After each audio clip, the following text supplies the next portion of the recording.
महाराष्ट्रामधील सर्वात लोकप्रिय आणि भाविकांच्या श्रद्धेचा उत्सव म्हणजे गणेशोत्सव. अवघ्या काही दिवसांवर गणेशोत्सव येऊन ठेपल्यानं नंदुरबार जिल्ह्यामध्ये गणेश मूर्ती तयार करण्याचं काम अंतिम टप्प्यात पोहोचलंय. नंदुरबारमध्ये तयार होणाऱ्या गणेश मूर्तींची मागणी केवळ महाराष्ट्रातच नाहीये तर देशातील विविध राज्यांमध्ये देखील आहे.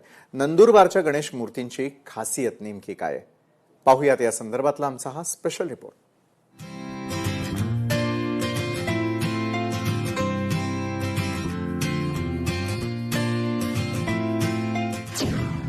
नंदुरबार मधील गणेश मूर्तींना देशभरात मागणी.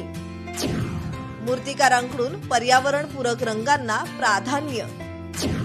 6 इंचांपासून ते 21 फूट उंचीपर्यंतच्या गणेश मूर्तींना पसंती.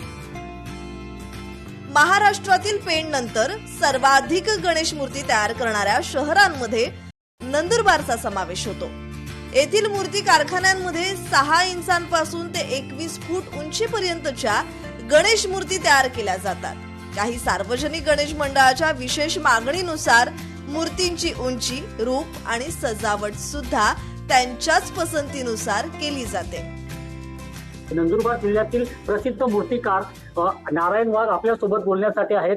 त्यांच्याकडून आपण जाणून घेऊयात नंदुरबार जिल्ह्यातील मूर्त्या कुठल्या कुठल्या शहरांमध्ये जात असतात. मूर्तिकार करंजीकर, अभिमन्यू सोनार, बरेच वसईकर असे बरेच मंडळ म्हणजे मूर्तिकार जे होते त्यांनी नंदुरबारला फार वरच्या लेवलला आणून ठेवलेलं होतं आणि त्यांच्याच आम्ही म्हणजे पुढे सरकवत नंदुरबारचे जे मूर्ती आहेत त्यांना आज काम करतोय. मुंबईचे जे काही मूर्तिकार आहेत त्यांचा देखील आम्ही थोडाफार अभ्यास करून मूर्त्या बनवत असतो. नंदुरबार मधून मूर्त्या या बऱ्याच राज्यांमध्ये जात असतात. गुजरात, मध्य प्रदेश, महाराष्ट्र आणि आता सोशल मीडियाच्या याच्यामुळे लांब लांबचे फोन असतात, तेलंगणापर्यंतचे फोन असतात. घरगुती जे मूर्त्या बसवतात तर 6 इंचापासून तर मंडळाच्या 22 फुटापर्यंतच्या मूर्त्या आपल्या कारखान्यात वर्कशॉपमध्ये तयार करण्यात आलेल्या आहेत. येथील कारखान्यांमध्ये सध्या गणेश मूर्ती तयार करण्याचं काम अंतिम टप्प्यात असून प्रत्येक मूर्तीवर अत्यंत बारकाईनं काम केलं जात आहे. पर्यावरणपूरक रंगांना प्राधान्य देत पाण्यात विरघळणाऱ्या रंगांचा वापर केला जातो. काही ठिकाणच्या मागणीनुसार ऑइल पेंट आणि वॉटर कलर यांचा योग्य समन्वय साधून मूर्तींना आकर्षक रंगसंगती दिली जाते आणि त्यानंतर मूर्ती सुरक्षित पॅकिंग करून विविध शहरांमध्ये पाठवण्यासाठी तयार केल्या जातात. Water base, oil paint, colour base असे कलर आता ते काम चालू आहे. शेवटचा चालू आहे. शेडिंगचे वगैरे या जे कलर आहेत ते पिण्याचे कलर असतात आणि बाकीच्या पार्टला वेगवेगळ्या पद्धतीने मारलं जातात. कमीत कमी एका मूर्तीला आम्हाला 10 ते 15 वेळेस एक मूर्ती हातात येतात. पीओपी, लोखंड, काथ्या वगैरे सगळं यूज करून आपण त्या मूर्त्या तयार करतो. आपल्याकडे 1 फुटापासून तर 22 फुटापर्यंत मूर्त्या तयार होतात. सगळं लोखंड वगैरे व्यवस्थित वापरावं लागतं आम्हाला. काथ्या वगैरे, फिनिशिंग वगैरे सगळं तयार होतं. त्यानंतर कलरिंग चालू होतं. गणपती बाप्पा हा सर्वांच्या श्रद्धेचा आणि आकर्षणाचा केंद्रबिंदू आहे. त्यामुळे मूर्ती अधिक सुंदर आणि देखणी दिसावी यासाठी महिला कारागीर सुद्धा येथे मोठ्या मेहनतीनं काम करतायत.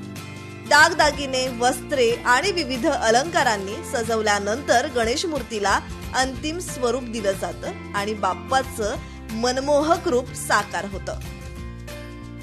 महिलांकडून आता हे रंगकाम सजावट केले जात आहे. या शेवटच्या टप्प्यावर सुरू असलेल्या रंगकामाला आता अंतिम वेळ टप्पा आला आहे. याबाबत आपल्यासोबत बोलण्यासाठी महिला आहेत. ताई, या कामात किती वेळ लागतो? आम्ही आता गणपतीला गोल्डन मारतो आहे, सोनेरी कलर. या कामाला साधारण एका मूर्तीला अर्धा पाऊण तास तरी लागतो. बरं, आणि पूर्ण डोळे वगैरे काढण्यासाठी साधारण किती वेळ लागतो व त्याला सुकायला किती वेळ लागत असतो?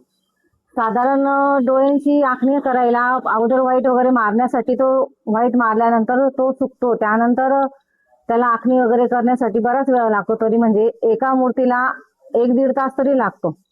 आपण हे काम किती दिवसापासून करीत आहात? हे काम मी 19-20 वर्षापासून करते. नंदुरबार जिल्ह्यात हजारो कारागिरांच्या कुशल हातांनी दरवर्षी हजारो गणेश मूर्ती तयार केल्या जातात. त्यामुळे येथील मूर्तींची मागणी महाराष्ट्रासह देशातील विविध राज्यात सातत्यानं वाढतीये. आकर्षक देखण्या आणि वैशिष्ट्यपूर्ण गणेश मूर्ती घ्यायच्या असतील तर नंदुरबार मधील मूर्ती कारखान्यांना एकदा तरी नक्की भेट द्यावी असंच चित्र पाहायला मिळतंय. देवेंद्र माळीस, लोकशाही मराठी, नंदुरबार. लोकशाही मराठी ऐका, पहा, जागरूक रहा.